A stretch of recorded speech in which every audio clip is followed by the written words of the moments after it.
Welcome back, everyone, to another deep dive. And, oh boy, this one is pretty fascinating. We're going to be diving into this situation that's been developing pretty rapidly, actually. It's the declaration of martial law in South Korea. hmm Now, I know when you hear that, you're thinking, okay, that's a world away. What does that have to do with me? But it could actually hit a lot closer to home than you might think, especially when we look at what could happen to Bitcoin. Yeah, it's true. This wasn't something that happened gradually or anything. This was a sudden move. It took a lot of us who watch South Korean politics by surprise, even. And the effects are already being felt. I mean, global markets are already reacting. And online, the reactions have been pretty raw. I saw one comment on Reddit that really stood out to me and said, "Am I witnessing my home country fall down live?" It's really I know it like, captures how uncertain and scared people are right now. Yeah, I mean, Yeah. you can see why people would feel that way given South Korea's history. This isn't their first time dealing with martial law. The Gwangju uprising back in 1980 was a huge turning point in their journey to democracy. And that was set off by martial law, too. So, I mean, looking back, I think it really shows just how serious the situation is right now. And it's not just about the declaration itself, but the actual words being used. Uh-huh.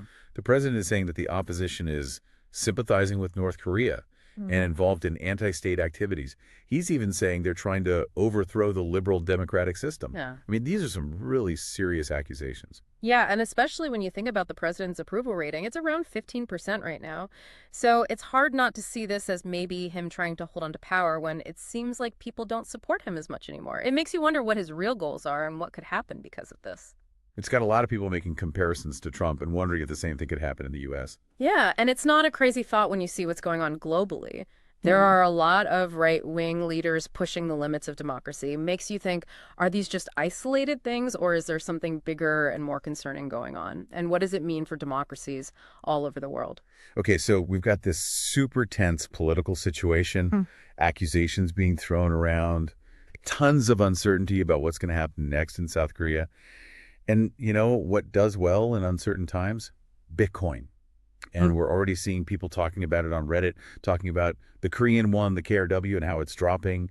People are saying things like, rip my stock investment and goodbye, KRW. There's a lot of economic anxiety in the air. Yeah, that's kind of a natural reaction when things are unpredictable like this. Yeah. And investors get spooked and start looking for somewhere safer to put their money. Gold has always been the go-to, but we're seeing Bitcoin become more and more popular as a sort of digital safe haven. So for anyone out there who isn't super familiar with crypto, why is that? What makes Bitcoin so attractive in this kind of situation? Well, there are a few reasons. First, Bitcoin is decentralized. No single government or institution has control over it. So it's less likely to be affected by the kind of political stuff that might be going on in South Korea. Then there's the fact that Bitcoin has a limited supply. Just like gold, there will only ever be 21 million Bitcoins. And that scarcity can make its value go up when things are uncertain.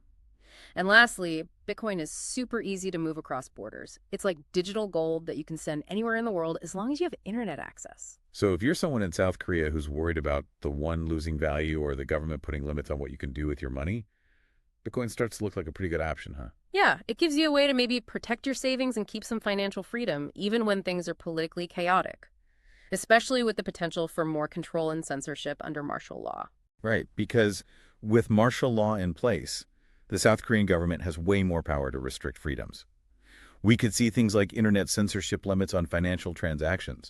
It's no wonder people are worried about the government watching them and taking more control. And that's where the whole decentralized nature of Bitcoin comes in. It's censorship resistant. Nobody can stop a Bitcoin transaction or take your Bitcoin away. So it gives people a level of control over their own finances that's hard to get with traditional systems, especially in a situation like this. So it's like having an escape route for your money that nobody can block.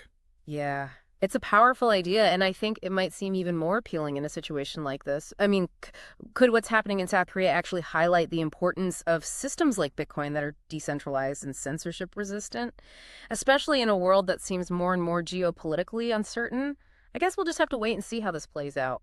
And it's not just about holding on to your Bitcoin. It's about what could happen if people start trying to move their money out of the country.